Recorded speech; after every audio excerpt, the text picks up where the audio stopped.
Et en effet, la mort revint. Chaque fois qu'il faisait halte après une longue marche, le plus souvent sous forme de jument, mais parfois en chien, en oiseau, et évidemment en jeune femme. Nemo ne fut jamais tenté autant que la première fois, mais il s'habitua à sa présence.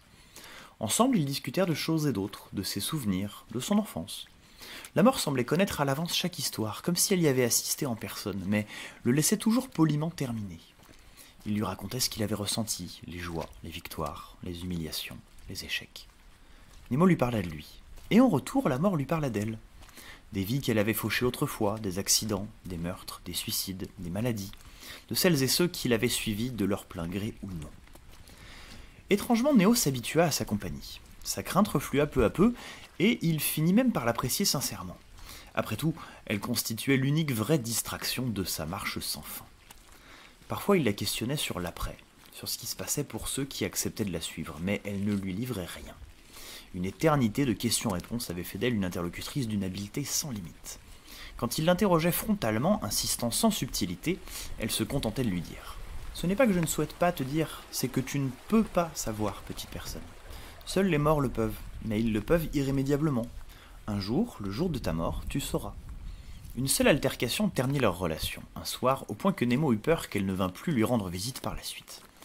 Il avait pourtant l'impression d'avoir posé une question anodine. « Si tu peux ressembler à ce que tu souhaites, pourquoi toujours une femelle ? C'est pour moi, pour m'amadouer ?» Elle avait éclaté d'un rire sans joie, avant de répondre d'un ton aussi glacial que cinglant. « Pour t'amadouer ? Je suis censé connaître et respecter la vie, être capable d'empathie et de compassion, mais aussi d'autorité et d'endurance, ne pas susciter trop de méfiance, ne jamais agir de manière arbitraire, connaître la douleur et le rejet, être juste, honnête, incorruptible, équitable, et surtout, mon rôle m'interdit de m'écrouler à la moindre critique. Mon rôle m'interdit de rejeter la faute sur l'univers entier quand on me fait un reproche ou que je commets un impair. Je suis censé ne jamais abuser du pouvoir gigantesque qui m'a été confié pour mon profit personnel. Et tu me demandes pourquoi, en général, je suis une femelle. Et dire que jusque-là, je te trouvais intelligent. Calme-toi, attends, tu peux quand même pas dire que... C'était trop tard. Elle avait disparu, laissant Nemo seul avec son ego froissé et ses répliques acerbes. Il lui fallut de longues heures, peut-être de longs jours pour ravaler ses réponses après les avoir soigneusement élaborées. Et encore plus de temps pour repenser à l'argumentaire de la mort. Examiner chaque point avec honnêteté, le comparer à son expérience personnelle, et parfois reconnaître que son expérience personnelle était lacunaire. Quand il eut totalement digéré l'échange et compris à quel point sa réaction outrée avait donné raison à la mort, elle lui réapparut. Et, comme elle devait le savoir, la première phrase de Nemo à son encontre fut la suivante. « Je te présente mes excuses. » Plus jamais il n'y eut d'altercation entre eux, mais Nemo tâcha dès ce jour de réfléchir plus soigneusement que jamais à ses pensées et à leur pertinence avant de les exprimer. Comme le jour ne s'était plus levé depuis son départ, Nemo ne sut jamais exactement à quel point il avait marché. Il finit par perdre la notion du temps et par se dire que ce fichu lac n'avait pas de fin. Il le suivait, tournait autour, et le paysage ne semblait jamais vraiment changer. Quand il était fatigué, il s'arrêtait pour se reposer. Quand il avait faim, il mangeait. Quand il avait soif, il buvait. Et c'était tout. La mort était sa seule compagnie. Mais si elle lui avait paru d'une indiscutable réalité les premières fois, il finit par se demander si elle n'était pas simplement le fruit de son imagination.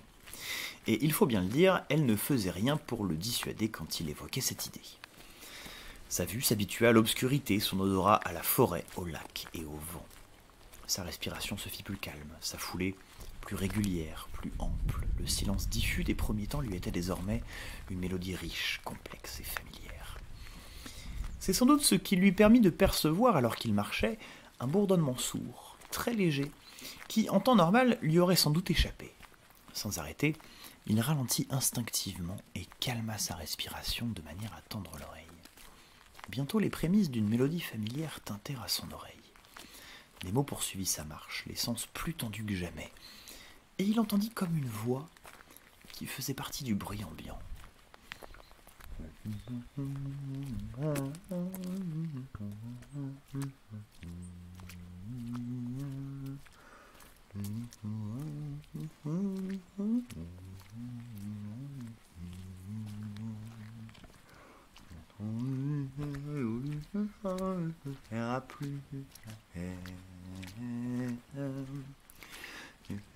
Être au rond plus court, plus jamais tu n'auras à courber la tête.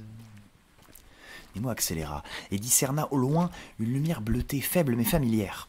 Pour la première fois depuis ce qui lui semblait être des mois, il se mit à courir. Arrivé à la lumière, elle était là, fichée, bourdonnante, musicale, la flèche tirée par le jardinier.